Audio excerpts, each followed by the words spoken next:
आपको तो डॉक्टर कहता है पित्ते में पथरी है। मैं चैलेंज करता हूं कि कोई डॉक्टर दुनिया में पित्ते में पथरी साबित कर दे तो मैं सारी जिंदगी उसका गुलाम नौकर खा। खुराक को अद्वियात के तौर पर खाएं, वरना अद्वियात खुराक की तरह खाना पड़ेगा। असल ये है कि अंग्रेजी दवाइयां जहां पे मरीज को ले जाके एंड कर देती हैं और जवाब डॉक्टर देता है, तो तब भी आपके लिए एक दरवाजा खुलता है जिसको हम कहते हैं नेचुरोपैथी। ऑपरेशन कौन करेगा? सर्जन।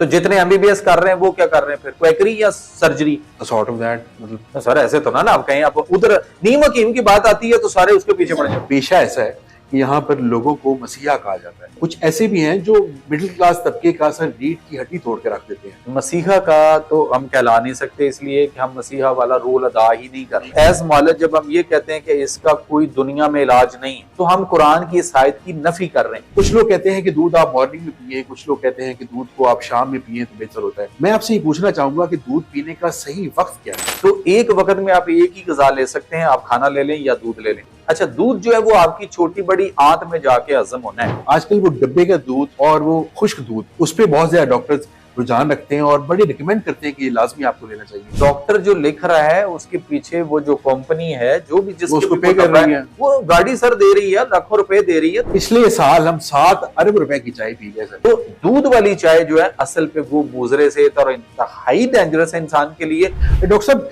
गुर्दे लोगों के खराब हो गए तो डॉक्टर्स उनको एक ही सजेशन देते हैं कि आपका आखिरी हल, ये बचने का हल यही है कि आप डायलिसिस पे चले जाएं। अच्छा, मजे की बात है कि अभी तक हम ये समझ रहे हैं कि गुर्दे 2 ही, गुर्दे 3 है। पूरी दुनिया में आज तक कभी किसी के गुर्दे वाश नहीं हुए, वहां खून साफ हो रहा है। अच्छा, खून साफ करवा के लोग घर आ जाते हैं, इलाज क्या करवा रहे हैं? कुछ भी नहीं। अस्सलाम वालेकुम जी, मैं हूं अहमद फरीद और आप देख रहे हैं न्यू प्लस। आज के जो हमारे मेहमान हैं बहुत ही खास है। अगर कहा जाए कि वाकई लोगों के लिए मसीहा है तो ये बात कम ना होगी। मेरे साथ मौजूद हैं डॉक्टर जमील मेहरवी साहब, जो नेचुरलोपैथी के तरीके से आपका इलाज करते हैं और आपकी दवाइयों से जान भी छुड़वाते हैं। आइए इनसे गुफ्तगू करते हैं और जानने की कोशिश करते हैं कि असल में नेचुरोपैथी है क्या। अस्सलाम वालेकुम सर। वालेकुम अस्सलाम, अल्हम्दुलिल्लाह सर। सर, सबसे पहले तो बहुत बहुत शुक्रिया, आपने अपना कीमती टाइम हमें दिया। तो मैं आपसे ये पूछना चाह रहा हूँ, सर ये कुदरती तर्ज अमल इलाज क्या है बेसिकली, और कैसे ये एलोपैथी से डिफरेंट है?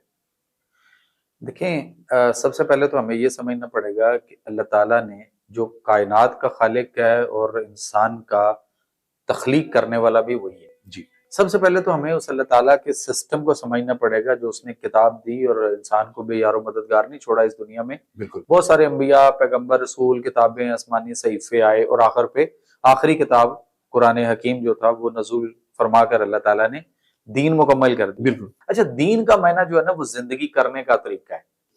अल्लाह ताला ने कुरान के अंदर इंसान को शिफा, अव्वल तो बीमारी से बचाने के बहुत सारे तरीके, एक बड़ा खूबसूरत ट्रैक अल्लाह ने दिया है जिसको मैं एज ए प्रोजेक्ट एक हम इस वक्त पूरी दुनिया में हम इसको लेकर चले हुए हैं WNO के नाम से, और वो ये है कि nature your future, road map for life, Allah health system. Sir basically मेरा पूछने का मकसद ये है कि ये एलोपैथिक से डिफरेंट क्यों है और ये ज्यादा पुरअसर है एलोपैथिक से या नहीं? देखें, सबसे पहले तो फितरत और नेचर को समझना है जी। जब हमारे इंसान के अंदर कोई नेचर में, फितरत में कोई बिगाड़ आ जाता है तो तब हमारे अंदर कोई प्रॉब्लम, कोई बीमारी आती है। बिल्कुल। तो हमें फितरत और नेचर के करीब आना चाहिए या हमें दूरी की तरफ जाना चाहिए? करीब आना चाहिए। बिल्कुल। तो हम तो जो एलोपैथिक तरीका इलाज जिसकी आप बात कर रहे हैं वो एलोपैथिक तरीका इलाज तो अभी 1 सदी हुई है और वो तरीका इलाज ही नहीं है, जस्ट अ मैनेजमेंट, डंग चपाओ है, इलाज नहीं है। असल ये है कि अंग्रेजी दवाइयां जहां पे मरीज को ले जाके एंड कर देती हैं और जवाब डॉक्टर देता है, तो तब भी आपके लिए एक दरवाजा खुलता है जिसको हम कहते हैं नेचुरोपैथी। यानी नेचुरोपैथी का एक दरवाजा खुलता है और हमें फितरत और नेचर के करीब लेकर आता है।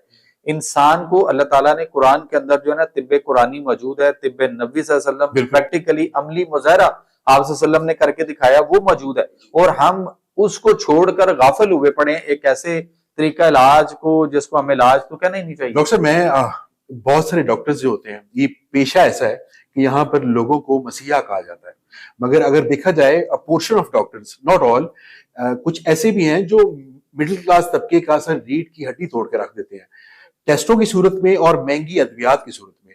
मैं आपसे ये पूछना चाहूंगा, ये टेस्टों का कमीशन डॉक्टर्स तक पहुंचता कैसे है और ये कैसे वर्कआउट करता है? कैसे पहुंचता है? जहां भी वो भेजता है, जहां रिकमेंड करता है, वहां पे 20%, 30%, 40%, 50%, 60% तक मुख्तलिफ जो है ना वो कमीशंस होते हैं। जी जी डिपेंड ऑन, जब उसने भेज दिया पैसे वहां लैब में चले गए और लैब वाला बाद में आके उसको पैसे दे रहा होता है। जी जी सो इट डिपेंड ऑन के age doctor age knowledge, first करें कि अगर मैं किसी को रिकमेंड करता हूं तो मैं स्ट्रेट फॉरवर्ड उसको कहता हूं कि आप जिस मर्जी लैब से करवा लें, लेकिन अगर मेरी रिकमेंडेड लैब पे जाएंगे तो आपको वो वहां पे 30-40% सस्ता टेस्ट देंगे। क्यों? क्योंकि जो मेरा कमीशन है वो आपको छोड़ देंगे। आप नहीं समझते सर, बहुत सारे ऐसे टेस्ट भी लिख दिए जाते हैं जिनकी जरूरत नहीं होती, और बहुत सारी महंगी मेडिसिन लिख दी जाती है जिनकी बिल्कुल जरूरत नहीं होती। और इस चीज को जब डॉक्टर्स लेके चलते हैं तो आप क्या समझते हैं, वो बुचर्स कहलाएंगे या मसीहा कहलाएंगे? सर देखें, मसीहा का तो हम कहला नहीं सकते, इसलिए कि हम मसीहा वाला रोल अदा ही नहीं कर नहीं कर रहे, बिल्कुल। एज मौलद जब हम ये कहते हैं कि इसका कोई दुनिया में इलाज नहीं है, तो इसका मतलब है कि हम अल्लाह ताला की कुरान की आयत को वनुनज़्ज़िलु मिनल कुरान मा हुवा शिफ़ाउन व रहमतुल लिल मोमिनीन वला यज़ीदु ज़ालिमीन इल्ला खसारा, कि बेशक हम नाजिल करते हैं इस कुरान में ऐसी चीजें जिनमें सरासर शिफा है और ये बाइस रहमत है मोमिनीन के लिए। तो हम कुरान की इस आयत की नफी कर रहे हैं। उसके बाद आ गया कि अल्लाह के नबी सल्लल्लाहु अलैहि वसल्लम ने फरमाया कि अल्लाह ने कोई मर्ज नहीं उतारा, लेकिन हर बीमारी की 70 दवाइयां नाजिल फरमाई। अच्छा, इस काले दाने में यानी कलवंजी में मासवे मौत और बुढ़ापे की हर बीमारी की शिफा है। तो इसका मतलब है कि हम हदीस और कुरान की आयत की नफी कर रहे होते हैं। जब हम एज ए मौलद हमें ये कहना चाहिए कि हमारे अंग्रेजी तरीका इलाज में इलाज नहीं, लेकिन हम ये कौन होते हैं कहने वाले कि नहीं जी अभी इसके दुनिया में इलाज दरियाफ्त नहीं हुआ। तो फिर मुझे लोगों की समझ नहीं आती कि जब वहां इलाज ही नहीं है तो फिर वहां पे हम साल क्यों कौन सी कमेटी डाली हुई है? एक माफिया है सर, ये वर्क करता है। अगर आप देखें ये जेडीसी जैसे वर्क कर रहा है कराची में, वो बताते हैं कि एक टेस्ट की कॉस्ट जो है, अगर HB1AC है उसकी कॉस्ट 1700 रुपए है, ये लोग चार्ज कर रहे हैं, तो उसकी बेसिकली कॉस्ट 100-150 रुपए आता है। तो इस माफिया को खत्म करने के लिए गवर्नमेंट को क्या क्या रोल अदा करना चाहिए, प्लीज इस पे जरा आप हमें राय दें। सर बात यह है कि अगर हम इदारों की बात करेंगे तो इदारे अपना अगर प्रॉपर तरीके से रोल अदा करते, एक वक्त आया एक ऐसा इदारा पाकिस्तान के अंदर बना जिसने टेस्टों की कीमतें बहुत ऊपर रखी स्टार्ट में, और उसके बाद उसको देखा देखी फिर जो दूसरे इदारे थे उन्होंने भी अपने रेट्स बढ़ा लिए और वहीं पे ले गए। जी बिल्कुल। और फिर जब उसमें 50% डॉक्टर का कमीशन होगा तो ऑटोमेटिकली रेट जो है वो नीचे आ सकते हैं।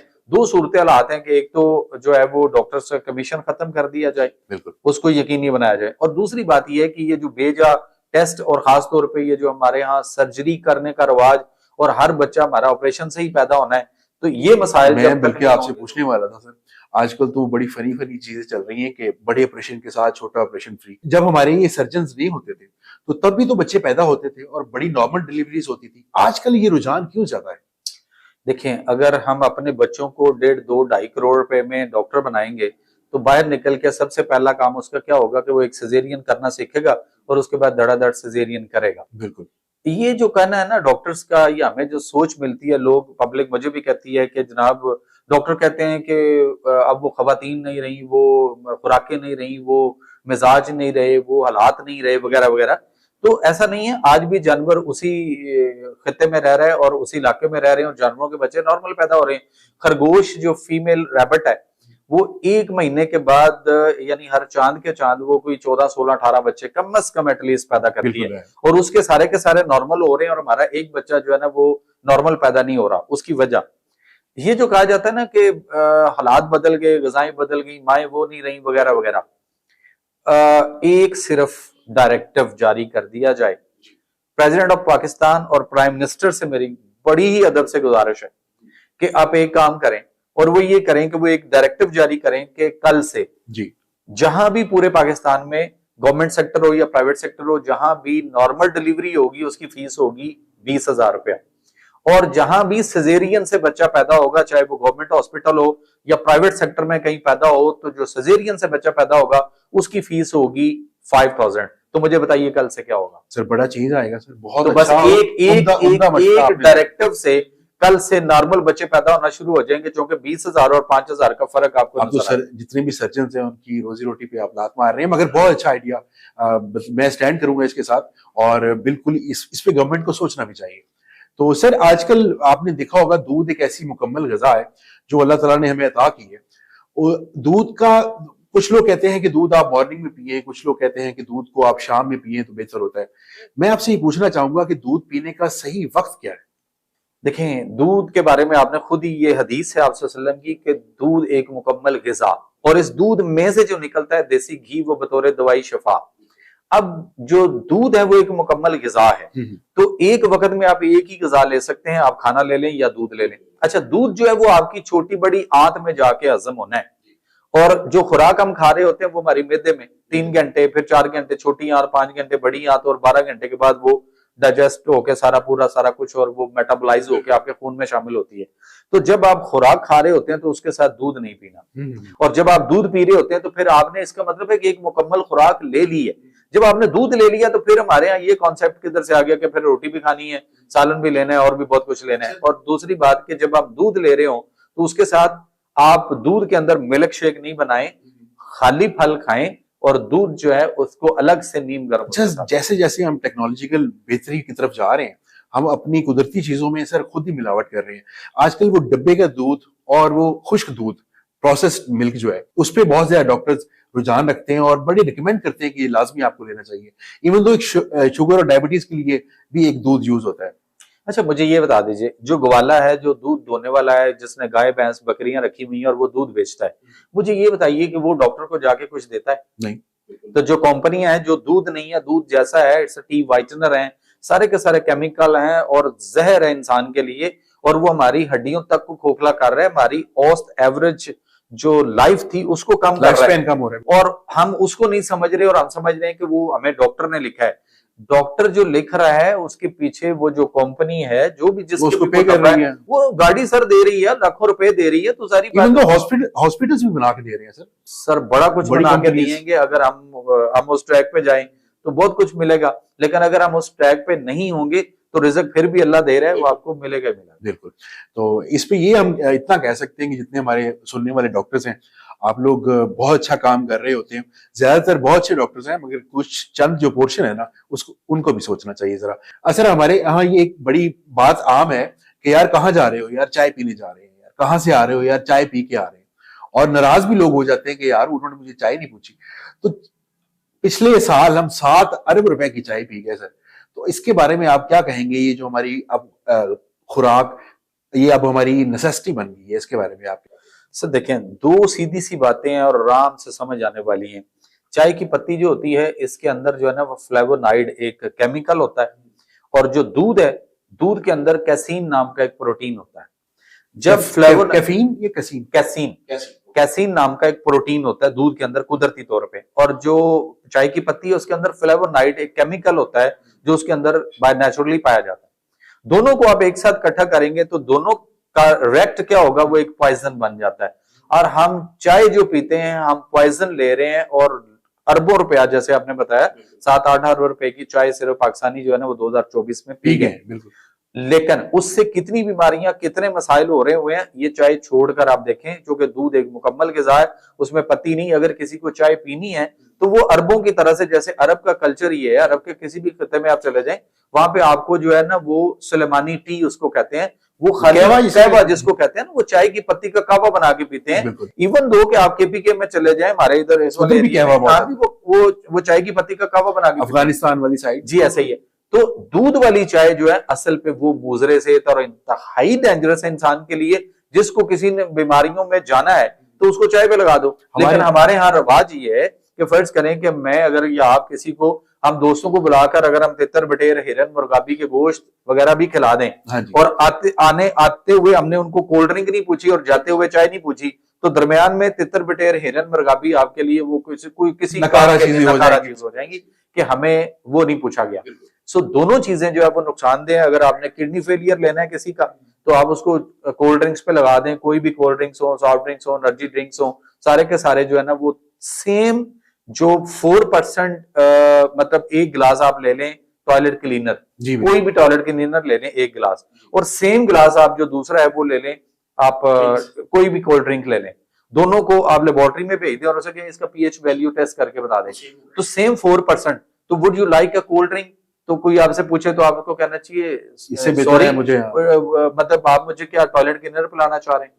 आहिस्ता आहिस्ता लोगों को इन चीजों का शऊर आएगा और लोग जानने की कोशिश सर करेंगे। नहीं आएगा, उसकी वजह देखें कि आप आजकल आप देख रहे हैं होल्डिंग बोर्ड, हाँ जी, इतने बड़े बड़े होल्डिंग बोर्ड है, एक बोर्ड जो है इस वक्त वो कम से कम 25-30-40 लाख रुपया ले रहा है और वो वहीं लगा है, जिस बिल्कुल चौक में लगा है बिल्कुल। सिर्फ वहीं लगा है। और पूरे लाहौर में आप मुख्तलिफ जगहों पे देख लें, अभी ये इधर डीएचए में एक नया वो चौक बना है, वहां पे 5 साइन बोर्ड लंबे लगा के उन्होंने इकट्ठे किए हैं और पांचों के ऊपर सिर्फ एक ही एड उन्होंने बहुत बड़ा करके लगाया। मैं हैरान हूं कि पांचों का वो वहां पे तकरीबन कोई 1.5-2 करोड़ रुपया एक महीने का दे रहे हैं और वहां से जो गुजरेगा सिर्फ वही देखना है। सर वो बल्कि अब तो आपने देखा होगा हमारे जितने भी एड्स हैं उसमें लड़की ही आ रही होती है, इवन दो कि शेव के एड में भी लड़की आ रही होती है। खवातीन को पर्दे पे दिखाकर वो बेसिकली अपनी सेल्स बढ़ाना चाह रहे हैं, तो ये वाकई ही मजरे सेहत है, इन चीजों से बचना चाहिए।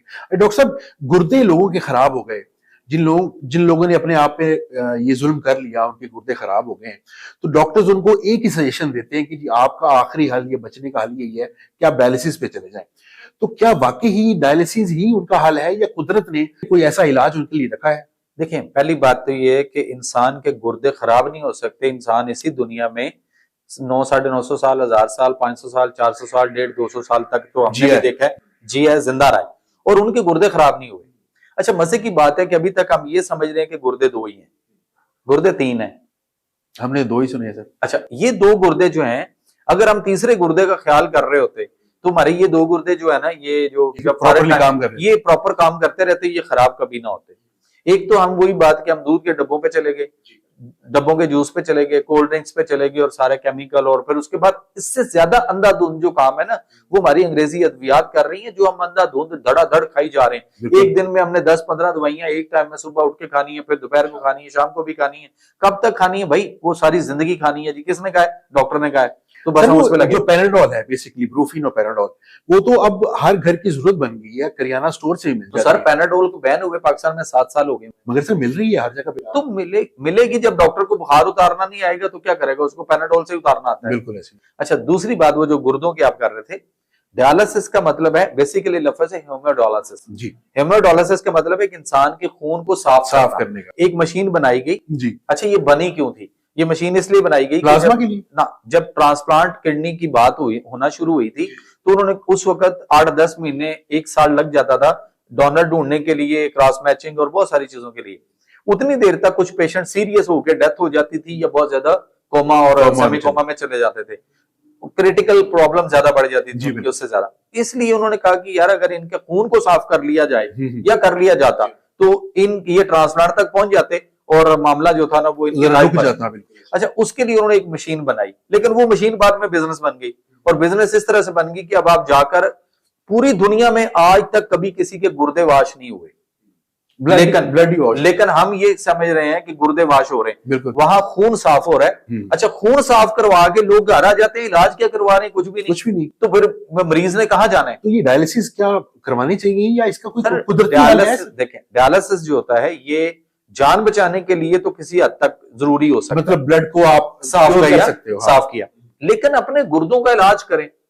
आपके गुर्दे जो है वो ठीक। कुदरती हल क्या है सर? आप कुदरती हल ये है कि हम एक पेशेंट को एक दवाई देते हैं और वो जो दवाई देते हैं वो फ्री ऑफ कॉस्ट उसको देते हैं, जिसने अपने गुर्दे को कुदरती तौर पे वॉश करना है। वो क्या है सर? वो हम उसकी दवाई एक बना के देते हैं, वो उसमें पानी में डाल के उसको पीना है और वो पानी में जब डाल के पीता है तो वो उसके गुर्दे खुद ब खुद वॉश होना शुरू हो जाते हैं। सर इसकी कोई टेस्टिमनीज, कोई ऐसी एग्जांपल्स आपके पास हैं जिन लोगों ने ये चीजें यूज की और उनको बहुत शिफा मिली? बिकॉज सुनने वाले ना सर वो उससे कोरिलेट कर सकें। बेशुमार लोग हैं, मतलब मेरे पास आम पब्लिक से लेके जजेस तक के पेशेंट्स मौजूद हैं जिनके किडनी फेलियर था और मसाइल थे और उसके बाद वो ठीक हुए। और सिर्फ पाकिस्तान में नहीं, मैं दूसरे मुल्कों में मेरा आना जाना भी होता है और दूसरे मुल्कों से लोग मेरे पास पाकिस्तान इलाज के लिए भी आते हैं। सबसे पहली बात यह है कि वो दवाई आप फीस भी ले लो, वो वाली जो हम गुर्दे को कुदरती तौर पे वॉश करने के लिए जो वो हम फीस भी ले देते हैं। अगर वो दवाई लेते रहे तो आपको डायलिसिस की जरूरत नहीं होगी, वो आपके गुर्दे को वॉश करेगा। डायलिसिस तो गुर्दे वॉश नहीं हो रहा। ओके, मेन चीज ये। दूसरी बात आ गई कि उसके साथ हम इलाज भी कर रहे हैं, इलाज के लिए अलग दवाई भी होती है, इलाज के लिए उसकी खुराक भी होती है, उसका परहेज भी होता है। उन सारी चीजों को जब वो पूरे को लेकर चलता है तो ऑटोमेटिकली वो जल्दी ठीक होता है, गुर्दे जो है वो तेजी से काम करते हैं और डायलिसिस से मरीज की जान छूट सकती है। सर डायलिसिस से जान छूटना तो मेरे ख्याल में ये कितनी बड़ी अजियत होती है। हर हफ्ते में आप 2 बार जा रहे होते सर हैं, 3 दफा जा रहे हो, 2 से 3 दफा हर 2 दिन के बाद हाँ, तीसरे दिन आप तीसरे दिन आप डायलिसिस जा पे रहे होते होते हैं हो, और 4 से 6 घंटे आप वहां पे लेटे हुए होते हैं और उसके बाद 2 दिन में आपका फिर यूरिया क्रिएटिनिन बढ़ जाता है। और असल में मरीज को अभी तक ये नहीं पता, मुआलिज का इंतखाब करते हुए हमें जो है ना बड़ा सोचना चाहिएगा कि मुआलिज का इंतखाब क्या हो। मुआलिज में वो 5 इलाज करने वाले, उसके 5 कम से कम ये क्वालिटीज हो। नंबर 1 वो तशखीस करना खुद जानता हो, उसके बाद वो दवाई अपनी बनाना जानता हो, अपनी दवाई खुद बनाना जानता हो, उसके बाद वो खुराक के मतलब समझता हो, परहेज के मतलब जानता हो, और उसके बाद मरीज का लाइफस्टाइल और उसके मिजाज को इंटरनली और एक्सटर्नल जो एनवायरनमेंट होता है उसको चेंज करना जानता हो। अगर ये 5 क्वालिटियां जिसमें है, उसके पास चले जाएं, वो आपको इस बीमारियों से, तमाम बीमारियों से, कैंसर तक की वो निकाल लेगा। लेकिन हमारे यहाँ अलमिया ये है कि हम एलोपैथी तरीका इलाज जो कि फरंगी तिब है, जिसके पीछे सिर्फ महज पैसा कमाना और बीमारियों में धकेलना और उस दलदल में फंसाए रखना है, उनमें उनके किसी मुआलिज में ये 5 क्वालिटियां नहीं है। ना वो तशखीस करना जानता है, ना उसको दवाई अपनी बनानी आती है, ना बनने का पता है कि कैसे बनती है, ना ही उनको गिजा की कोई किताब पढ़ाई जाती है। सर गिजा की कोई किताब नहीं पढ़ाई जाती, ना उनको परहेज का पता है, ना उनको लाइफस्टाइल बदलने का पता है, ना इंटरनल एक्सटर्नल एनवायरनमेंट को वो समझता है मरीज की। तो मुझे ये बताइए कि हम उसके पीछे हैं जो वो हमें बीमारी से निकालेगा, वो अपना इलाज नहीं कर सकता। सर डॉक्टर तो चले अपना काम कर रहे हैं ना सर, अवाम भी इस चीज को समझ नहीं रही है। हालांकि इस्लाम ने बड़ा खूबसूरत इन चीजों के बारे में कुरान पाक में भी फरमाया है और इन सब चीजों का इलाज भी दिया है, जैसे आप पहले कह रहे हैं। और जब मैं बीमार होता हूँ तो वो अल्लाह मुझे शफा देता है अल्लाह से। अच्छा, एक हमारी दीन से दूरी और हमारे ईमान में कमजोरी को साबित करता है कि हम डॉक्टर्स के बाद, ऐसे एलोपैथिक डॉक्टर्स के बाद बार बार जाते हैं और हजारों रुपए उनके पास। सर मैं इसमें ये कहता होता, कुदरत से जंग, फितरत से दूरी, कुरान से लाइल्मी, बीमारियों की इल्लत व असबाब है। बिल्कुल बिल्कुल। असल ये हमें ये चाहिए कि हम अपनी फितरत और नेचर की तरफ लौटें। अलमिया ये है कि अगर मरीज भी, डॉक्टर ने जवाब दे दिया हुआ है और मरीज भी अगर चाहता है मैं किसी और तरीका इलाज में चला जाऊं, तो उसके जो घर वाले या घर के अलावा जो रिश्तेदार और करीबी रिलेटिव होते हैं, मशवरा वो मशवरा देने वाले जो है ना, वो मुफ्त में वो कहते हैं नहीं नहीं जो डॉक्टर है वही है। और फिर बाद में अच्छा हम दुआ मांग रहे होते हैं कि अल्लाह शफा अता फरमा दे। अच्छा, शफा के लिए दुआ अल्लाह से और दवाई मेडिकल स्टोर से, तो शफा कहां से आएगी? सर वो मशवरे देने वालों से मुझे याद आया सर, वो जो मशवरा देते हैं ना सर, अक्सर फैमिलीज में ऐसे लोग जरूर होते हैं जो आपको कह रहे होते हैं कि यार ये मेडिसिन आपने को जरूर खानी है। तो वो एक मेरे जानने वाले थे, तो हम किसी को हॉस्पिटल चले गए, तो वहां पर उनको मास्क लगा हुआ था, तो वो जो मशवरा देने वाले थे उन्होंने उनका मास्क हटाया कि यार थोड़ी फ्रेश एयर लेने दो। मैंने कहा अगर फ्रेश एयर के चक्कर में इन्होंने गुजर जाने, मेहरबानी करें वो दोबारा लगाएं। तो ये ऐसे लोग सर हमें मशवरा दे रहे होते हैं, तो उनके बारे में आप क्या कह सकते हैं? देखें, मैं सियाने की एक मिसाल यूं देता हूँ, ये मैं इसको कहता हूँ सियाना। जी जी। सियाना ये था कि एक जहाज में कुछ लोग सफर कर रहे थे, तो पायलट ने कहा कि जहाज जो है ना वो क्रैश हो रहा है, आउट ऑफ कंट्रोल हो गया, ये जमीन पे गिरेगा और हम सारे खत्म हो जाएंगे। तो उसने कहा कि जी मैं चूंकि पायलट हूं, मेरे पे बहुत ज्यादा पैसा खर्च हुआ है, तो लिहाजा क्या करें कि मैं एक पैराशूट बांधता हूँ और मैंने जंप करता हूँ, आपको तरीका भी बता दूंगा और मेरा बचना भी जरूरी है, क्योंकि मैं पायलट हूँ, मेरे पे बहुत खर्चा होता है। तो वो जंप कर गया। अब पीछे थे 3 लोग और पैराशूट थे 2। एक बुजुर्ग था, एक जवान था और एक बच्चा था। अब वो तीनों ने आपस में सोचना शुरू हो गया कि यार पीछे पैराशूट 2 हैं, बंदे हम 3 हैं। तो वो उनमें जो मर्द था, जो अंकल टाइप, वो कहता है जी मैं बहुत सियाना हूं, मैं सियाना हूं, मैं लोगों को सियाने सियाने अच्छे मशवरे देता हूं, तो मेरा भी बचना कौम के लिए बड़ा जरूरी है। तो उसने एक पैराशूट पहना और वो भी जंप कर गया। बच्चा जो था वो रोना शुरू हो गया। तो बुजुर्ग ने कहा कि मैंने जिंदगी गुजार दी 70-80 साल, अब मेरा क्या। उसने बच्चे को लिया, उसको पैराशूट बांधा और उसको कहता है कि यार तुम जंप करो, तुमने अभी बहुत कुछ देखना है, तुम्हारी अभी उम्र है, तो तुम जंप करो, मेरी खैर है। मैं जहाज क्रैश भी हो गया, बच गया, ठीक है ना, बचा तो कोई बात नहीं, मैंने जिंदगी गुजार ली, काफी सारी ना देख ली।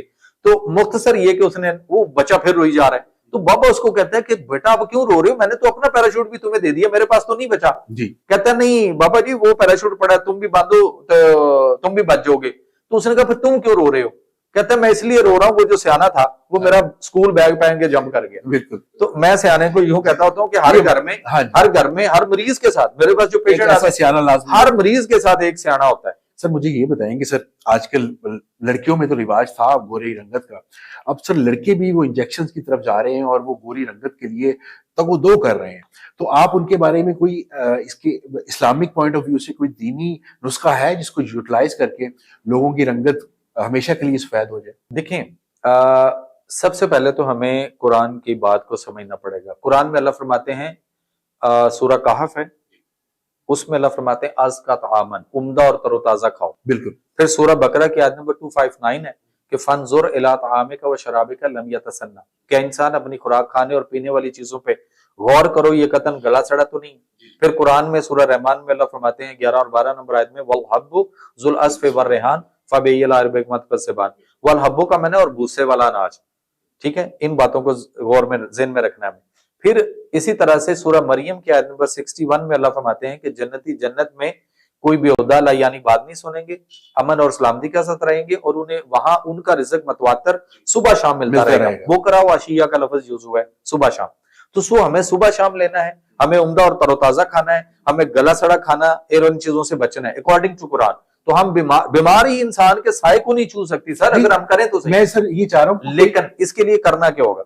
जितना फास्ट फूड है, जंक फूड है, फ्रोजन फूड है, प्रोसेस फूड है, जो फैक्ट्रियों से जो चीजें पहले से तैयारशुदा आ रही हैं, मार्केट में आ चुकी हुई हैं, और जितने भी हम फ्रिजों में रख के खाने खा रहे हैं, कच्चा या पकाकर फ्रिज में रखकर खाते हैं, ये सारी की सारी बीमारियां। अगर हम खाना है, हम सर अक्सर रात का जो खाना बच जाता है उससे हम नाश्ता करते हैं, क्या वो फ्रिज का बचा हुआ खाना पड़ा हुआ वो मजरे सेहत है या नहीं है?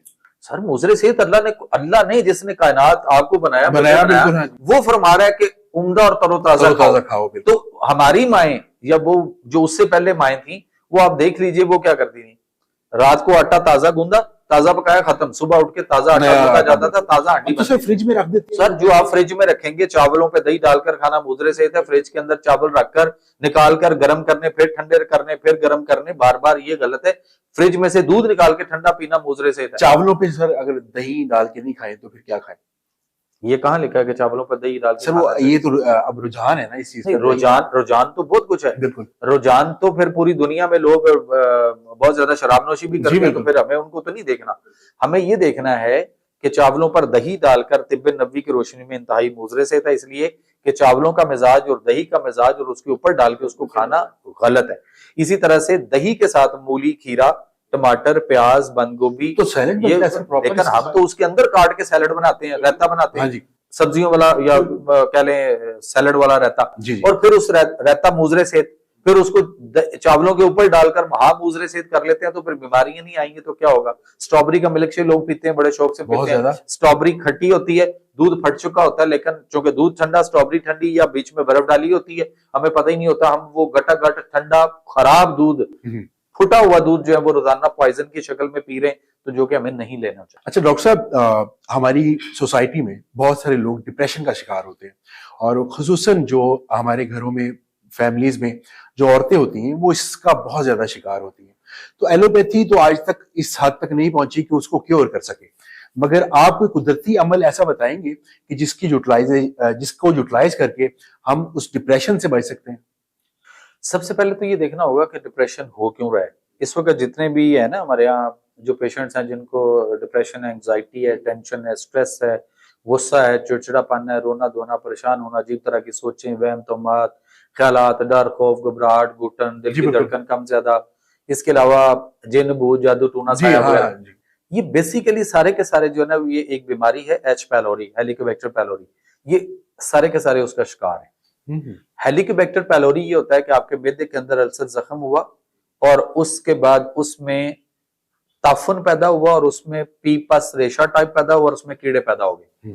और WHO का ये कहना है कि इस वक्त 4 अरब 97 करोड़ जो पेशेंट है वो रजिस्टर्ड है दुनिया में एच पैलोरी के, यानी कि टोटल आबादी इस वक्त दुनिया की 7.5 या 8 अरब। टेस्ट होता है करवाने के बाद? इसका टेस्ट भी होता है। टेस्ट इसका ये होता है कि आप H pylori bye ELISA method में करवाएंगे, IgA, IgG, IgM, तो वो अगर पॉजिटिव आ रहा है, अच्छा वो आधी से ज्यादा दुनिया जो है वो एडिक्ट हो चुकी हुई है, इसमें मेडिसिन की फंस गई हुई है एच पैलोरी की बीमारी में। और सबसे बड़ा जो अलमिया इस वक्त ये है कि मैदे की खराबी में जो हम एंटा एसिड लेते हैं वो नुकसानदेह है, क्योंकि एसिड से ही एंटा एसिड, और वो आपके मैदे के अंदर एसिडिटी तेजाबियत को मजीद और बिगाड़ते बढ़ाते हैं और उसको 4 चांद लगाते हैं। लेकिन यहाँ लोगों से पूछ के देख लें, वो कहते हैं नहीं पिछले 4-5 साल से 8 साल 10 साल 15 साल हो गए मैं मैदे की दवाइयां खा रहा हूँ।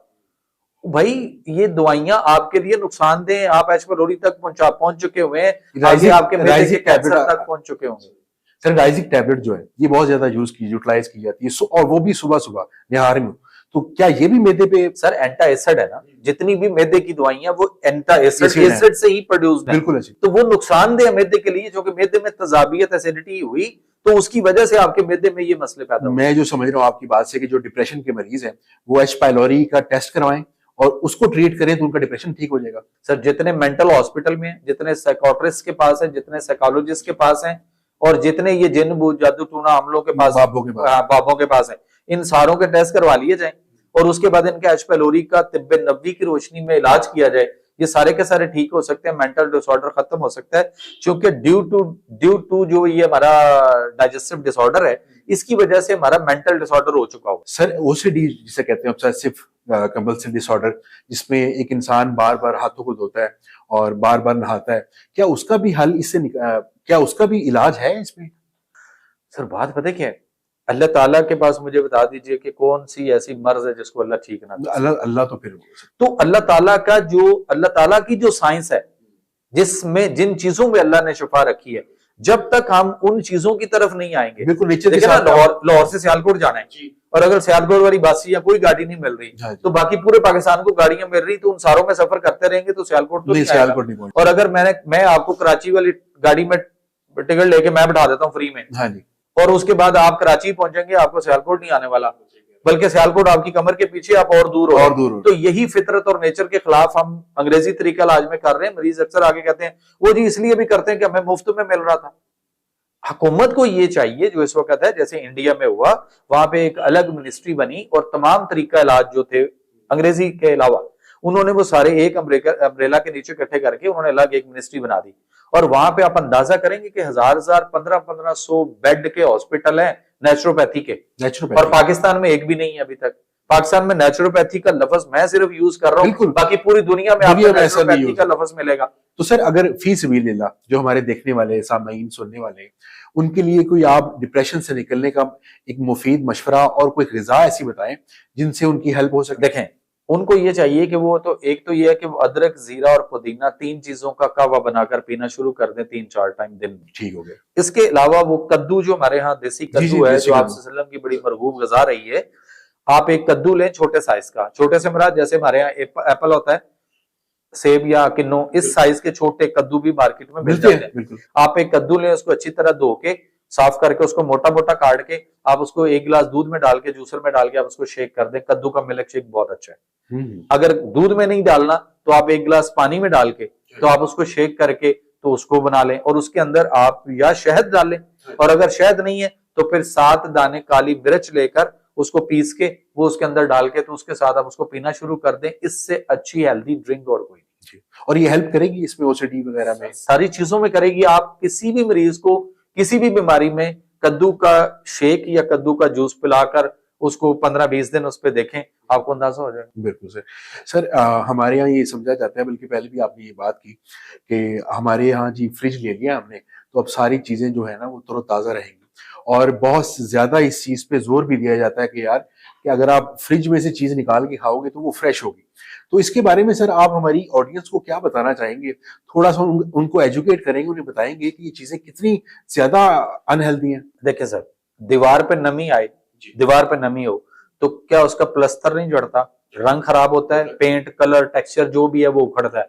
इवन टाइलें भी लगी हुई हो बाथरूम में, नीचे से नमी आ जाए तो टाइलें भी गिरती हैं। ये मैं नमी का एक कॉन्सेप्ट देना चाह रहा हूँ। अब आप आ जाए, कपड़े खवातीन धो के घरों में डालती हैं और सारा दिन वो धूप में पड़े रहते हैं, शाम को अंदर इकट्ठे किए और उसके बाद उनको बैठ के वो तय करती हैं किसी भी कपड़ में रखने के लिए। जिस कपड़े में माइनर सी नमी हो जी, तो उसको वो तय करके उन्हीं कपड़ों के साथ कपड़ में क्यों नहीं रखती? बिल्कुल, कि वो उल्ली आ जाएगी, फंगस आ जाएगी, बैड स्मेल आएगी और सारे कपड़े खराब हो जाएंगे। ये नमी का कॉन्सेप्ट दे रहा हूं। अब फ्रिज खोलें और उसके अंदर नमी चेक करें कितने % नमी है। वहां तो नमी। अच्छा, उस नमी में जो चीजें हम रख रहे हैं वो क्या हमारे नजदीक कितना का फ्रेश होंगी, कितनी खराब होंगी, कितनी बिगड़ी हुई होंगी, उनको हम नहीं देख रहे। वहां पे जितना बैड बैक्टीरिया पैदा हो रहा है, जितना तफन आ रहा है, लेकिन बजाहिर हमें वो चीज नजर। दूध भी हम नहीं रखेंगे, दूध आप फ्रिज में रखते हैं तो अगर फर्ज करें कि दूध आपने ठंडा ठंडा पी लिया जी। और मैंने कहा नहीं जी ये गिलास मैंने ठंडा नहीं पीना, मुझे गर्म कर दें, गर्म करने के लिए जब वो चूल्हे पे रखा गया जी। मेरे लिए, तो वो फट गया, तो आपने कैसा पिया फिर? फटा हुआ, खराब। ठंडक में नहीं पता चलेगा कि चीज खराब है या सालन ठंडा ठंडा खाएं तो कोई पता नहीं चलेगा, गर्म करेंगे अच्छी तरह तो फिर पता चलेगा सालन खराब है या सही है। सही है। तो अब सही से मुराद अगर उसमें बदबू या स्मेल बैड नहीं आ रही तो इसका मतलब नहीं कि सही नहीं है, उसके अंदर बैक्टीरिया। आप आटा पैदा हो चुका होगा। सर आप आटा गूंद के फ्रिज में रखते हैं जी बिल्कुल, पड़ा, आप 2-2 दिन रखते हैं, 3-3 दिन रखते हैं। मैं कहता हूं सिर्फ 2 घंटे फ्रिज में आटा रखें गूंद के और उसके बाद 1 चम्मच आटा लें, करीब किसी स्कूल में चले जाएं, साइंस की लेबोरेटरी होती है हर स्कूल के अंदर, अब वहां जाएं, माइक्रोस्कोप के नीचे उसको सिर्फ आप एक दफा व्यू कर लें तो आपको पता चल जाएगा कितने कीड़े नजर आ रहे हैं उसके अंदर। लेकिन हमारा कॉन्सेप्ट एक कि नहीं जी आटा ताजा गूंदे भाई, और फ्रिज में क्या रखना है। आप एक फ्रिज के अंदर एक दिन में जो बिजली का खर्च हो रहा है जी, और उससे जो हमारे मुल्क की मैशत का पहिया जाम हुआ पड़ा है, हमें उसका अंदाजा ही नहीं, और हम उस पर बिल कितना अदा कर रहे हैं। और फ्रिज में जो चीजें पड़ी हैं उसकी सिर्फ मार्केट वैल्यू देख लें कितनी है और बिल का खर्चा देख लें कितना है, अंदाजा हो जाएगा। सर एक औरतों में ज्यादातर देखा गया कि सर वो 40 क्रॉस करेंगी तो ऑर्थराइटिस हो जाता है, उनके घुटनों में पेन शुरू हो जाता है। इसके लिए वो डिफरेंट इंजेक्शंस भी लगवाती हैं, बहुत सारी पेन किलर्स भी खाती हैं जिनसे उनके गुर्दों पे इफेक्ट होता है। तो आप कोई कुदरती अमल इस तरह का बताएंगे कि वो ऑर्थराइटिस को ट्रीट किया जा सके? देखिए पहली बात तो ये कि जब दर्द होती है तो दर्द किसी खराबी का इजहार होता है। मोबाइल पे बेल बजेगी तो क्या होगा, फोन कॉल आ रही है, फोन कॉल आ रही है। अच्छा अगर हम उसको वाइब्रेशन पे, जैसे अभी हम वाइब्रेशन पे लगा के बैठे हुए हैं तो वाइब्रेट होगा, जी बिल्कुल। और अगर हम उसको साइलेंट पे कर देंगे तो कुछ भी पता नहीं चलेगा। पता नहीं। पेन दर्द का इजहार, किसी खराबी का इजहार होता है, दर्द एक अलार्मिंग है। हम क्या करते हैं, पेन किलर खाते हैं और उस अलार्म को बंद कर देते हैं, उसको साइलेंट मोड पे कर देते हैं। दिमाग में हवासे खमसा में खम्स महसूस करने वाला सुन्न हो जाता है, दर्द हो रही होती महसूस नहीं होती, कुछ घंटे अच्छे गुजर जाते हैं। लेकिन वो दवाइयां हमारे जिगर को, हमारे हेपेटाइटिस को फैलाने में, यरकान में, कैंसर तक के लिए, मैदे के और जिगर के, उसके अलावा हमारे तिली को बिगाड़ने में, उसके अलावा हमारे आंतों के अल्सर में, और सबसे बड़ी बात यह है कि ये जो पेन किलर है ये हमारे जोड़ों में जाकर जो रतूबात होती है उनको खुश्क कर देती है, उनको खुश्क कर रही होती है। दर्द महसूस नहीं हो रही लेकिन कुछ अरसे के बाद जोड़ों से आवाजें आना शुरू हो जाती हैं। फिर डॉक्टर कहता है जी लाएं आपको 28, 30, 35 लाख रुपया घुटने चेंज करवा लें।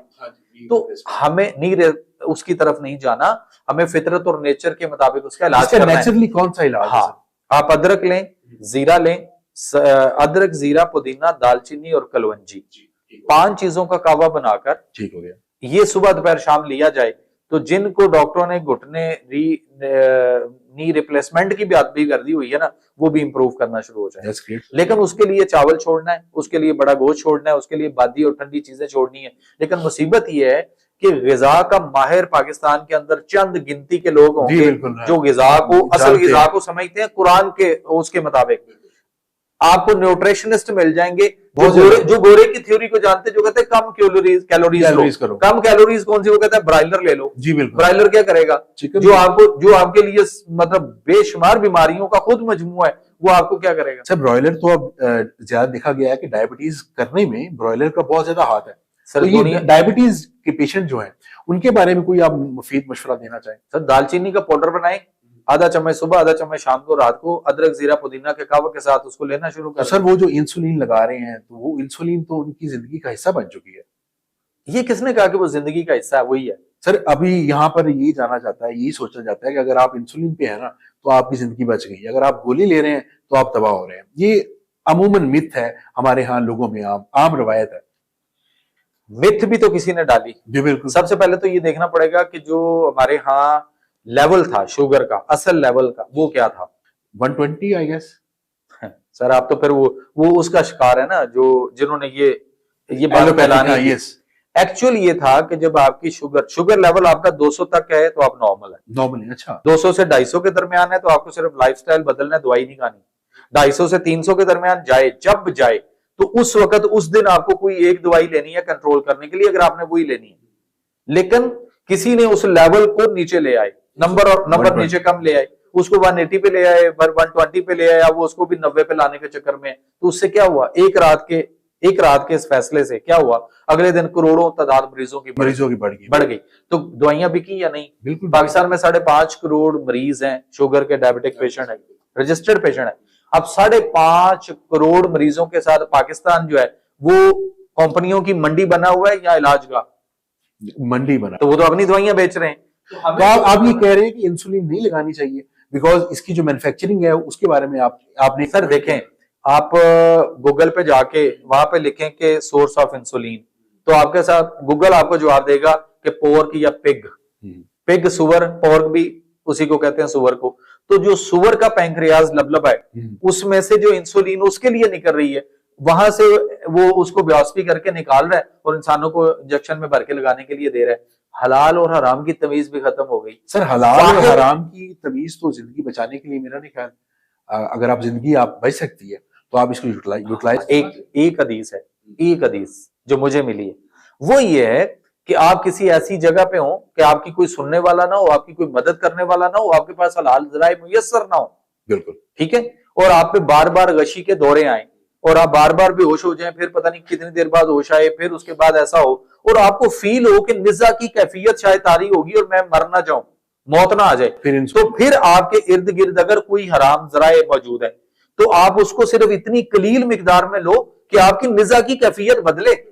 अब मुझे ये बताएं कि जहां आप इंसुलिन लगा रहे हैं सारे के सारे, वहां बताएं कहां आपको कोई सुनने वाला नहीं है, आपके पास कुरान मौजूद है, तिब्बे कुरानी मौजूद है, तिब्बे नबवी मौजूद है, आपके पास हलाल क्या मौजूद है। क्या इलाज आप क्या सर इलाज इस तरह नहीं होगा कि कोई यहाँ बैठ के कुछ चीज बता दें कि फलाह करोगे तो उसका ठीक हो जाएगा। हर एक की शुगर की 3 किस्में हैं।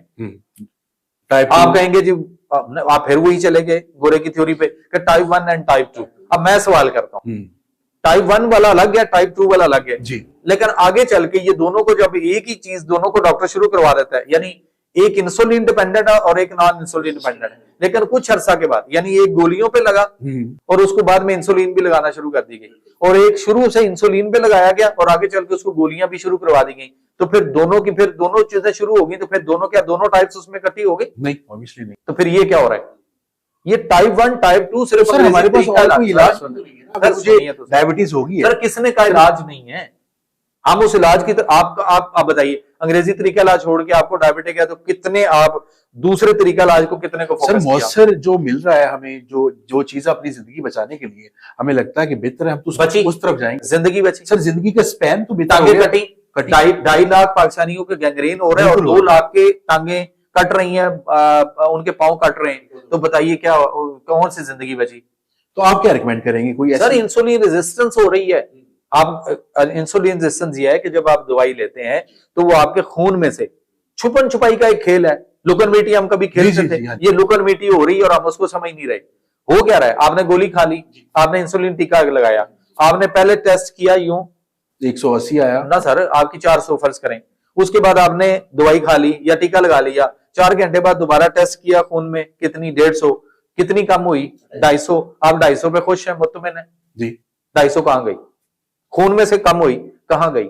आपने किसी को व्हाट्सएप की है, ब्लूटूथ की, शेयरेट की है, लिफाफे में डाल के जी सर, कहां सिक्रीट हो जाएगी? आपके खून में से निकाली, इसी इंसुलिन ने खून में से इकट्ठी की, उन्हीं गोलियों ने आपके खून में से शुगर को इकट्ठा किया, कहां लेकर गई? आपके पूरी बॉडी के अंदर जो सेल है, उन सेल के अंदर जाके जबरदस्ती ठोस ठोस के उसको भर दिया गया।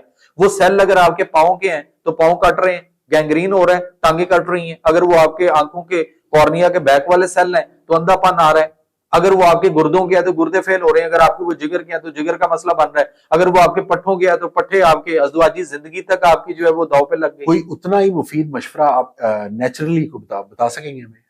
किस हवाले से? शुगर के हवाले से। देखिए, शुगर की 3 किस्में आसान लफ्जों में बता देता हूं, एक एक्टोडर्मल, एक मेसोडर्मल, एक एंडोडर्मल। एक का ताल्लुक दिल से, एक का जिगर से, एक का दिमाग से।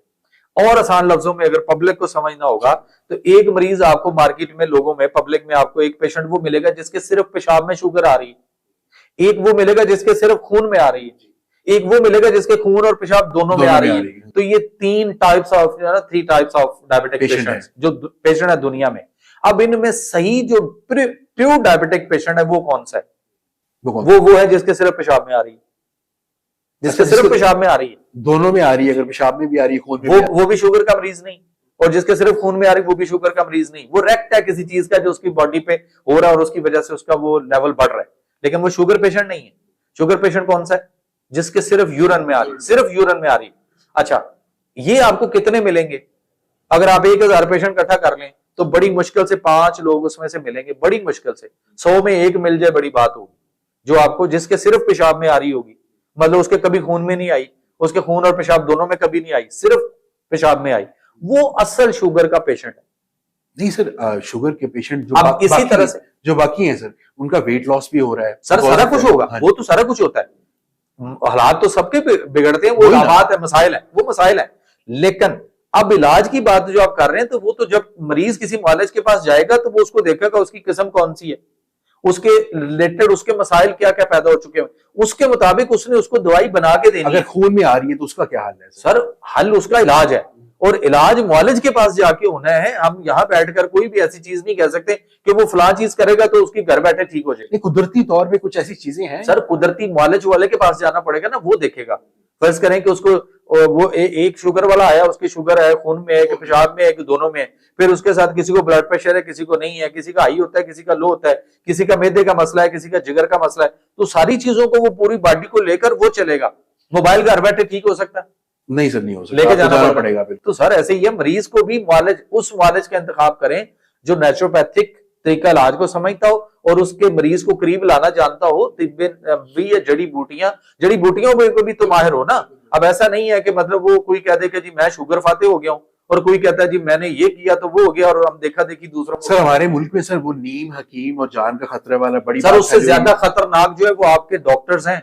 आप नीम हकीम खतरा जान को नहीं, आप निकले जरा चलें, देखते हैं कितने नीम हकीम बैठे हुए हैं। उससे ज्यादा आपको डॉक्टर के पास क्लिनिक पे काम करने वाले लड़के मिलेंगे जो क्वैकरी कर रहे हैं, क्लिनिक खोल के बैठे। बिल्कुल खोल के बैठे। सर मैंने बहुत सारे लोग ऐसे देखे। ऑपरेशन कौन करेगा? सर्जन। तो जितने एमबीबीएस कर रहे हैं वो क्या कर रहे हैं फिर, क्वैकरी या सर्जरी? सॉर्ट ऑफ दैट, मतलब सर ऐसे तो ना आप कहें, आप उधर नीम हकीम की बात आती है तो सारे उसके पीछे पड़ जाते। मेरे कहने का मकसद ये है कि स्टीरॉइड कौन बना रहे हैं? सर ये स्टीरॉइड कौन बना रहे हैं? फार्मास्यूटिकल खिला कौन रहे हैं? डॉक्टर। वो 4 गोलियां लिखे प्रोटीनोरिया में, यानी गुर्दे जिसके प्रोटीन आ रही होती है पेशाब में, उसको 4 गोलियां सुबह, 4 दोपहर, 4 शाम, 4 रात को सोते कर, वो 16 गोलियां खिला रहा है डेल्टा कॉर्टल, और वो उसको कह रहा है कि जी हकीम के पास नहीं जाना, स्टीरॉइड देगा, आपके गुर्दे फेल कर देगा। तो हकीम तो स्टीरॉइड बनाता ही नहीं, ना बनती है ना उसको पता है। सर हकीम ऐसे स्टीरॉइड्स देते हैं, मैंने सुना है। ये सर देते हैं, सुना है ना, देते सुना है। सर मैंने लोगों के गुर्दे सर बनाता कौन है? सर वो हिकमत से पता नहीं, ये हिकमत से नहीं बनती ना। मैं आपको ले चलता हूँ हिकमत के जितने दुआ साज इदारे हैं, अब ग्रंटेड कि मैं ले चलता हूँ, मुझे बताइए स्टीरॉइड बन रही है कहीं पे? मैं आपको होम्योपैथिक इदारों में ले जाता हूँ। सर कहा जाता है कि सर ये जो नेचुरल इंसान की मतलब वो वाइग्रा जिसे कहते हैं, वो उसको पीस कर दे रहे हैं डिफरेंट मरीजों को। देखें, डॉक्टर व्याग्रा खिलाए तो कुछ नहीं है, डॉक्टर डेल्टा कॉर्टल खिलाए तो कुछ नहीं है, और हकीम दे दे तो फिर सब कुछ। सर जितने मरीज मैंने हकीम के पास जाते हुए देखे हैं ना सर, अगर उन्होंने कुछ स्टीरॉइड ले लिया तो वो बचे नहीं है। ये मेरी अपना जाती अच्छा, तो वही स्टीरॉइड अगर जो है वो नेफ्रोलॉजिस्ट दे रहा हो या गुर्दे का स्पेशलिस्ट दे रहा हो या डॉक्टर ऑफ मेडिसिन दे रहा हो, 4 गोलियां खिला रहा हो, मैं नुस्खे दिखा सकता हूँ। तो अगर वो 16 खिला रहा हो तो फिर कुछ नहीं होगा। जैसे स्टीरॉइड तो एक लास्ट स्टेज है ना, जब नहीं वो हकीम देगा तो पहली स्टेज पे दे देगा। नहीं ऐसे किसने कहा? नहीं आपको सर वो चंद हकीम होंगे, वो हकीम नहीं होंगे जी, वो हकीम के नाम पे दब्बा होंगे। हाँ जी बिल्कुल, ठीक है। जिस तरह से उधर एलोपैथिक में नर्सों ने क्लिनिक खोले हुए, डिस्पेंसरों ने क्लिनिक खोले हुए, तो उनको क्या कहेंगे आप? नहीं वो ऑब्वियसली डॉक्टर, मेडिकल स्टोर वाला जो है वो खुद बैठ के सेल्फ मेडिकेशन कर रहा है, तो सर डॉक्टर क्या कर रहा है? चीजों को भी तो डॉक्टर क्या कर रहा है? डॉक्टर नुस्खा लिख सकता है? सर नहीं लिख सकता मेरे ख्याल। तो क्यों लिखता है? क्योंकि सर डॉक्टर सेल्फ मेडिकेशन नहीं कर रहा, उसको तो पढ़ाई नहीं किया, दवाई बनती कैसे, दवाई बनानी आती है उसको? नहीं उसको। तो फिर क्यों कैसे कर रहा है? एज अ फार्मासिस्ट सर पूरी दुनिया का लॉ है कि वो डॉक्टर नुस्खा नहीं लिखेगा। मुझे किसी मुल्क के डॉक्टर के पैड के ऊपर उसकी प्रेस्क्रिप्शन दिखा दें। सर मेरा ये कहना है कि आप बिल्कुल ठीक कह रहे हैं, आपकी बात से मैं एग्री भी करता हूं। तो सर कौन को समझना चाहिए? मगर सर कौन समझे तब ना सर। अब हर गली हर कॉर्नर पे ना सर एक हकीम बैठ गया है, और जो हिकमत की अपनी फैमिली से सुनी चीजें हैं वहां सर देखकर वो कुछ ऐसा मेडिसिन ऐसा हो गया। सर मेरी बात सुनिए, मैंने चंद की बात होगी। आप चले मेरे साथ करशी यूनिवर्सिटी चलते हैं, हम दर्द यूनिवर्सिटी में चलते हैं, उसके बाद जीसी यूनिवर्सिटी में चलते हैं, सुपीरियर यूनिवर्सिटी में चलते हैं, इस्लामी यूनिवर्सिटी भावलपुर ले चलता हूं आपको, ठीक है, फाकी उर्दू यूनिवर्सिटी कराची ले चलता हूं, जहां पे बैचलर डिग्री हो रही है, bachelor in eastern medicine and surgery हिकमत में हो रही है, और उनको सेम एफएससी वही लेवल वही किताबें जो किंग एडवर्ड में पढ़ाई जा रही हैं वही उनको पढ़ाई जा रही हैं। मेरा बेटा फाइनल ईयर का स्टूडेंट है इस वक्त करशी यूनिवर्सिटी में। उनको वही सिलेबस पढ़ाया जा रहा है जो एमबीबीएस डॉक्टर को केई में पढ़ाया जा रहा है। एक किताब उनको पढ़ाई जाती है जिसमें उन्होंने अपनी दवाइयां बनानी, उसका तरीका और नेचुरल प्रोडक्ट और उन चीजों का, कुदरती जड़ी बूटियां और उसका पढ़ाया जाता है। उसके अलावा बाकी सारे किताबें सेम है। आप मुझे ये बताइए, वो जो बैठेगा हकीम सर, जितने भी 90% हकीम सर जो क्वालिफाइड होगा, यूनिवर्सिटी से नहीं निकले हुए, जो क्वालिफाइड सर, वो जो क्वालिफाइड होगा, जो क्वालिफाइड होगा हकीम हो, बिल्कुल, तो वो प्योरली तिब पे रहने वाला होगा। असल में जो हकीम के पास जाता है ना सर, कोई एजुकेटेड पर्सन किसी वाजिब वजह की वजह से नहीं जाता, और वो जो लोग जो अनएजुकेटेड पीपल हैं वो लोगों के पास जाते हैं, जितने सेक्सुअल रिलेशंस वाले जिनके वीक हुआ पड़ा है ना, हाँ जी, वो सारा वो सारे के सारे आप वो उसको छोड़ दें कि आप कहें कि जी वो अनपढ़ जाहिल जाते हैं। नहीं, वहां पढ़े लिखे सबसे ज्यादा डॉक्टर खुद पहुंचा होता है। अच्छा, डॉक्टर को इंपोर्टेंसी हो जाए, डॉक्टर के एजोस्पर्मिया हो जाए, डॉक्टर की बेऔलादी है, डॉक्टर का कोई मसला है, तो वो अच्छा हकीम ढूंढता है। जी, वो ढूंढता है। मैं अपने पास आपको फाइलें दिखा सकता हूँ, इस बात में डॉक्टर्स की फाइलें दिखा सकता हूँ, प्रोफेसर की फाइलें दिखा सकता हूँ विद उनके सिग्नेचर और थंब इंप्रेशंस के साथ। मैं आपकी बात से एग्री करता हूं सर, मगर मैं ये कहता हूं कि इस चीज पे कंट्रोल जरूर होना चाहिए कि जो सिर्फ एजुकेशन लेके यूनिवर्सिटी से निकले ना वही हकीम कहलाए। नहीं, ऐसा नहीं। देखें, तिब कौंसिल मौजूद है, वो प्रॉपर। अब उसके बाद भी पंजाब हेल्थ केयर कमीशन एक इदारा आ गया। पंजाब हेल्थ केयर कमीशन के पास जो बंदा भी रजिस्टर्ड है, चाहे वो होम्योपैथिक हो, हकीम हो या डॉक्टर हो, जिसके पास वो सर्टिफिकेट और उसके क्लिनिक में बस हो, आपके पीछे वो देख ले मेरे लगे हैं, तो पंजाब हेल्थ केयर कमीशन से जिसका सर्टिफिकेट लगा है वो 2 नंबर नहीं होता, वो मुस्तनद है, क्वालिफाइड है, आगे उसकी फिर अपनी रिसर्च वर्क है कितनी की वो जानता है। सर मैं बिल्कुल आपसे एग्री भी करूंगा। और असल वजह ये पता क्या है कि जितने वो जाली पीर थे ना, जो तवीज और बेचने वाले थे, अब उन्होंने साथ वो हिकमत शुरू कर ली। या वो लोग जो कहते हैं ना कि जद्दी पुश्ती हमारे पास नुस्खे और हमारे बाप दादा से आए हैं, 100% गलत है। मौलवी का पुत्र मौलवी बिल्कुल ऐसे हो सकता है, फिर जज का पुत्र जज भी होना चाहिए, फिर डॉक्टर का बेटा डॉक्टर भी होना चाहिए। तो अगर हकीम का पुत्र हकीम क्यों हो सकता है?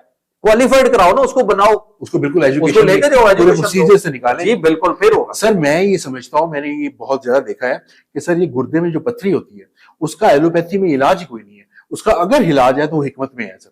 जितने भी हकीम, जितने भी लोग मैंने देखे हैं सर, अगर वो जिन हकीमों के पास गए हैं उनकी दवाई खाने से उनकी वो पथरी खत्म भी हो जाती है और नेक्स्ट पैदा भी नहीं होती, जबकि एलोपैथी में आज तक मुझे नहीं लगता इसका कोई इलाज हो। सर वहां पे तो वो कहते हैं जी ऑपरेशन करवा लें, वो फिर बन जाती है, लेजर करवा लें, वो कहते हैं लेजर करवा रहे हैं, तो लेजर से बाद जो किडनी डैमेज होता है उसका हमें अंदाजा नहीं, हमें सिर्फ स्टोन बनती क्यों है बार बार। अच्छा मजे की बात है, चले ये हमारी खुराक की वजह से। सर आपको तो डॉक्टर कहता है पित्ते में पथरी है। मैं चैलेंज करता हूं कि कोई डॉक्टर दुनिया में पित्ते में पथरी साबित कर दे तो मैं सारी जिंदगी उसका गुलाम नौकर। सर वो अल्ट्रासाउंड में दिखाते हैं। सर पथरी नहीं होती, बाइल पिगमेंट होता है, सुफरा बाइल जम गया होता है, उसको पिघलाया जा सकता है। बर्फ पत्थर होती है या पत्थर जैसा होती है? जी बिल्कुल पत्थर जैसा होती है। तब अगर उसको बाहर आप धूप में रख दें, मेल्ट करें, ये रोशनी में कहीं हरारत में रखें तो मेल्ट हो जाती है। तो जो पित्ते के अंदर सुफरा बाइल जम गया हुआ है ना, उसको हम दवाई से, खुराक से, परहेज से उसको पिघला के मेल्ट कर लेते हैं, पित्ता भी बच जाता है। तो पथरी जो होती है पथरी नहीं होती? पथरी नहीं होती ना सर, वो सुफरा बाइल होता है, सब्ज रंग का, पित्ते के अंदर एक पानी सा होता है, वो जम गया होता है, उसी को पिघला लें तो पित्ता बच गया। लेकिन डॉक्टर कहता नहीं जी पित्ते का ऑपरेशन करवाएं, पित्ता निकलवा दें, तो ये बहुत बड़ा जुल्म है। उसके साथ 20-22 काम बाद में सर वो पित्ते के कौन करेगा? सर ये देखिए ना सर, वो सर्जरी करवाई और जान बच गई ना सर, लेट्स सपोज 15-20 मिनट में, उसके बाद सारी जिंदगी उसके बाद सारी जिंदगी कभी मोशन लग गई, कभी कब्ज हो गई, खुराक हजम नहीं होनी, दोनों वाले सुबह के खाए शाम तक उधर ही खड़े हैं। नहीं, अगर किसी के पथरी है, अगर वो आपसे किसी हकीम के पास जाता है तो आप क्या रिकमेंड करते हैं कि 1 से 2 दिन, 3 दिन, कितने दिन में उनका ये मसला हल हो जाता है? सर 2-3 दिनों में तो कोई मसला नहीं हल हो सकता। देखें पथरी और जो जिसको वो पथरी कहता है, बाइल पिगमेंट होता है बेसिकली। डॉक्टर को लफ्ज तो सीधा बोलना चाहिए यार, उसको वो बोले कहां पढ़ा उसने कि ये पित्ते में पथरी होती है। गलतुल-आम है। किस लिए गलतुल-आम है? कि अपने सर्जन को रेफर करना है, और सर्जन ने जब 1.5 लाख लेना है तो 10, 15, 20 हजार उसको भी भेज देना है। तो यहाँ तो सारा वो एक कमीशन चल रहा है ना, उस पे बात है। हम ये कहते हैं कि फर्ज करें मेरे पास एक लेडी डॉक्टर आई, उनकी 30 mm थी पित्ते में, जिसको वो स्टोन कहते हैं, 30 mm। हमने इलाज शुरू किया, 20 दिन बाद उसने उसी डॉक्टर से अल्ट्रासाउंड करवाया तो उसने कहा जी आप 18 है, 30 से 18 पे आ गए, 12 कम हो गई। उसके बाद फिर दोबारा उसने 15-20 दिन बाद अल्ट्रासाउंड करवाया तो उसकी आ गई 7 पे, फिर 10 दिन और बाद करवाया। स्लो प्रोसेस है ना सर, 1.5-2 महीने में अगर आपका पित्ता बच जाता है, आपका पित्ता बच जाता है, तो फिर मैं ऐसे मरीज दे दूं जो ये कहते हैं कि अब काश वो पित्ता किसी तरीके से वापस लग जाए, हम 2 करोड़ भी खर्च करने को तैयार हैं। तो बात ये नहीं कि जो चीज का जिसका इलाज नहीं कर सकता उसको काट दो। अल्लाह ताला ने इंसान को पित्ता ऐसे नहीं कोई एक गुब्बारा नमा खा लिया, अल्लाह की उसके 20-22 काम है। आपके गुर्दे में जो बनती है पथरियां खुद ब खुद निकलती हैं, वो कैसे निकलती हैं? ये पित्ते के अंदर जो पानी सुफरा बाइल होता है, यही जाके खून में से उन पथरियों को टच करता है और रेजा रेजा करता है, टुकड़े करता है और निकालता है। तो जब अगर ये वहां पे ऐसा करता है तो मुझे बता दीजिए कि फिर उसके अपने अंदर पथरी कैसे हो जाएगी? सर बिल्कुल आप ठीक है। हमें ये आवश्यक पता है कि हम किस में है? हम कहते हैं 1 मिनट में आराम आ जाना। हाँ जी बिल्कुल, ये दर्द का हल, हाँ, टीका लगवा लो बस, ठीक है। उसके बाद 4-6 घंटे दर्द रुकी रही, फिर दर्द नहीं आई, दर्द तो आई। अच्छा सर, पूरी दुनिया में आपने एक तरीका मुतारिफ करवाया है, टाइम हैज मेडिसिन। ये क्या है बेसिकली, ये कैसे वर्क करता है? देखिए बड़ा आसान सा लफ्ज है, टाइम एज मेडिसिन, वक्त बतौर दवा। करना क्या होगा कि ये हमें, अगर हम अपने आप को इस टाइम एज मेडिसिन के फार्मूले पर ले आए तो यकीन करें कि बीमारी आपके साई को भी नहीं छुएगी, आपके घर में आना तो बड़ी दूर की बात है। ग्रेट। कैसे होगा कि आप सुबह 10 बजे से पहले कुछ नहीं खाएं। सुबह जब उठें तो उठते ही आप नमाज वगैरह या जो भी करना है, 1 गिलास गर्म पानी लें और जमीन पे दोनों पांव पे आप बैठकर, जैसे हम पुराने दौर में कभी टॉयलेट किया करते थे, उस तरीके से बैठकर आप 5 मिनट सिर्फ बैठे रहें और पानी को सिप सिप करके ना, थोड़ा थोड़ा घूंट छोटे छोटे घूंट के साथ, लेकिन जरा गर्म हो तो वो पिए। और उसके बाद 10 बजे से पहले नाश्ता नहीं करना, और 10 बजे नाश्ता करें और उसके बाद फिर आप दोपहर को कुछ नहीं लें और शाम को 5 बजे आप अपना शाम का रात का खाना खा चुके हो। शाम को 5 बजे के बाद खाना मरीजों के लिए बंद कर दें, इसका टाइम एज मेडिसिन। एक नंबर 2, जो तंदुरुस्त लोग हैं वो सुबह 9 बजे से पहले नाश्ता नहीं करें, 9 बजे नाश्ता करें और उसके बाद शाम को वो 6 बजे अपना रात का खाना जो है वो खा चुके हो। सूरज गुरूब होने के बाद खाना, यानी 10-15 मिनट तक तो हमारे पास टाइम होता है कि वो भी जरा सफेदी होती है, जैसे आजकल हम अफ्तारी कर रहे होते हैं, बिल्कुल ऐसे है। इसी तरह। लेकिन अगर अंधेरा हो गया बाहर जरा सा भी, तो फिर जो कुछ आप खाएंगे वो आपको कैंसर, रसोलियां, गिल्टियां, मुख्तलिफ बीमारियों की तरफ लेके जाएगा, आपका जिगर भी फैटी करेगा।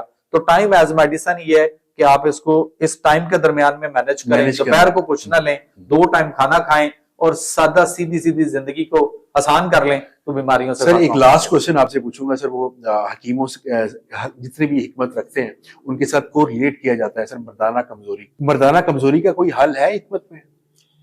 सर देखें, अगर कोई इस वक्त एलोपैथिक डॉक्टर जो बिल्कुल इस तरीका इलाज को नहीं मानता, वो ये भी मानता है, उसके पास आप जाके ये बात करेंगे तो वो कहेगा जी किसी अच्छे मुस्तनद कोई क्वालिफाइड हकीम को ढूंढ लें, शायद उसने खुद भी दिखाया हो, जो दिखाते हैं। उसके लिए यह है कि अल्लाह ताला ने उसमें ऐसी चीजें रखी हैं, मिसाल के तौर पे कस्तूरी है, जाफरान है, सुच्चे मोती है, अंबर है, मस्तगी रूमी है, रेगमाई है, इस तरह की चीजें अल्लाह ने इंसान को दी हैं। अच्छा, उसका मुआलज, अब ये मैं चीजें बोल रहा हूं तो अब सुनकर कोई इसको बनाना शुरू कर दे तो वो इस तरह बना नहीं सकता। होना क्या चाहिए कि वो माहिर मुआलिज जो है उसके पास जाए, वो देखेगा उसका मिजाज, उसकी कंडीशन, उसके मुताबिक इन चीजों में कौन सी चीज कितनी डालनी है। बेहतरीन इलाज मौजूद है इसके अंदर और बगैर किसी साइड इफेक्ट के। ये सारी की सारी चीजें जो है ना, ये जहां व्याग्रा लोग खा खा के एंड करके और उसके बाद कहते हैं ना व्याग्रा भी असर नहीं करती और कई सारे मसले हो जाते हैं, वहां पे ये तरीका इलाज वहां से भी उसको शुरू करता है क्योंकि ये फितरत और नेचर के करीब है। आप ये बताएं, जो शाही लोग पहले इतनी इतनी शादियां करते थे लोग, कैसे उनके पास अपनी वो सारी ये इस तरह के उन्होंने शाही तबीब रखे हुए। अब तो हमारे यहाँ शाही तबीब नहीं, अब तो हम डॉक्टर रखते हैं, बड़े से बड़ा प्रोफेसर ढूंढते हैं जो जिसको खुद ना दवाई तो सर्च भी वही डॉक्टर करते हैं जिनका एक्सपीरियंस ज्यादा हो। बिल्कुल। तो किस चीज की रिसर्च करते हैं? ये कितने साल का एक्सपीरियंस है सर? एक्सपीरियंस ही है ना, इलाज कर सकता है, नहीं कर सकता। मरीज किसी को शिफा दी हो, इस वक्त सर पेट्रोल दे दिया सर, इस वक्त आप देखेंगे रमजान में बोर्ड लगे हुए थे बड़े बड़े लाहौर के अंदर कि हमने 65 लाख लोगों का इलाज कर दिया, आप मजीद हमें ज़कात फतराने खराब नहीं। बिल्कुल। तो मैं ये कहता हूं जो 65 लाख लोगों का इलाज किया उसमें सिर्फ 65 लोग बता दें जो ठीक हो गए और उनकी दवाइयों से जान छूट गई हो। हमें अपनी ज़कात, फंड, चंदे, खैरात, अतियात हम कहाँ दे रहे हैं? जी। और ये सारे का सारा पैसा किन को कहाँ जा रहा है, हम इसको समझ नहीं रहे। सर मुझे ये बताएं कि सर मोटापे का इलाज, एलोपैथी तो बिल्कुल इस पे फ्लॉप हो चुकी है और बहुत सारे डाइटिशियंस आपको बताएंगे इस तरह डाइट करें, बहुत मुश्किल हो जाता है। मोटापे का कोई इलाज है हिकमत में? मोटापे की 3 किस्में हैं। एक मोटापा वो है जो जिस्म खुला हुआ, सख्त, गुंदा हुआ, टाइट, हार्ड होता है। पेट भी होगा तो बिल्कुल आगे मटके की तरह फूला हुआ टाइट होगा, ये एक मोटापे की किस्म है। दूसरी मोटापे की किस्म इसके उल्ट है, यानी जिस्म नरम, पिलपला, ढीला, लटका हुआ, वाइब्रेट करता होगा, पेट भी नीचे को लटका होगा, गोश वोश नीचे को लटकता होगा, तो ये लटकने वाला एक मोटापा अलग है, दूसरी किस्म है। तीसरी किस्म के पूरे जिस्म पे स्वेलिंग होगी, सोजन होगी, एडियामा होगा, और आप हाथ से ऐसे दबाएंगे तो उसमें गड़ा पड़ेगा, जहां भी गड़ा पड़ेगा, और थोड़ी देर बाद वो आहिस्ता आहिस्ता ऊपर अपनी सरफेस पे आएगा। तो ये मोटापे की भी 3 किस्में हैं। अब वो तीनों किस्मों के मुताबिक जो मुआलिज इन तीनों किस्मों को समझता होगा, उस मुआलिज के पास लोग जाएंगे, वो देखेगा, चेक करेगा, और उसके मुताबिक उनकी दवाई, खुराक और परहेज के मुताबिक लेकर। अगर कोई आपके पास आता है मोटापे का इलाज करवाने, तो आप सिर्फ उसे दवाई देंगे या साथ आप ये भी सर दवाई भी देंगे, उसके खुराक भी देंगे, परहेज भी बताएंगे, खाना कंट्रोल नहीं करवाएंगे, खाएगा वो जो चीजें उसको बता दी है वो खाए जितनी खानी है। अच्छा, कुछ चीजें ऐसी भी तो होती हैं, मिसाल के तौर पर आपको सर्दी लग रही हो तो आपके लिए यखनी अच्छी है या लस्सी? यखनी, आई थिंक यखनी।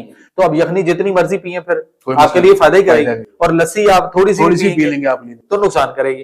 तो असल फार्मूला आप ये कह रहे हैं कि जो लोग मोटापे का शिकार है वो आपके पास आए, सर अपनी खुराक को जारी रखकर दवाई ले, तो इंशाल्लाह सिर्फ हमने उसको ये डिफाइन करना है कि ये चीजें आपके लिए फायदेमंद है और ये नुकसान है। मैं इसमें एक ये अक्सर बात जुमला कहता हूँ कि मेरा ये जुमला भी बड़ा मशहूर हुआ कि खुराक को अद्वियात के तौर पर खाएं, वरना अद्वियात खुराक की तरह खाना पड़ेंगी। और जहां तक खुराक और परहेज या इलाज का ताल्लुक है, तो एक कुलिया अपना देता चलूं जो मैं अक्सर अपने पेशेंट पे भी अप्लाई कर चुका हूं, लोगों को भी कहता हूं पूरी दुनिया में, कि 50% जो रिजल्ट है वो आपका खुराक में, 25% रिजल्ट आपका परहेज में है, 10% रिजल्ट आपका माहौल की तब्दीली और उसका लाइफस्टाइल बदलने में है।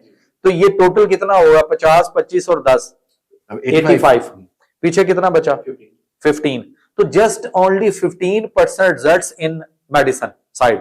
वो कोई भी देसी तरीका इलाज हो, नेचुरोपैथी हो, होम्योपैथी हो या अंग्रेजी तरीका, अगर आप 15% को सिर्फ फोकस करें तो आप 15 में से 15 नंबर ही लेंगे, लेकिन आप 100 में से पास नहीं हो सकेंगे।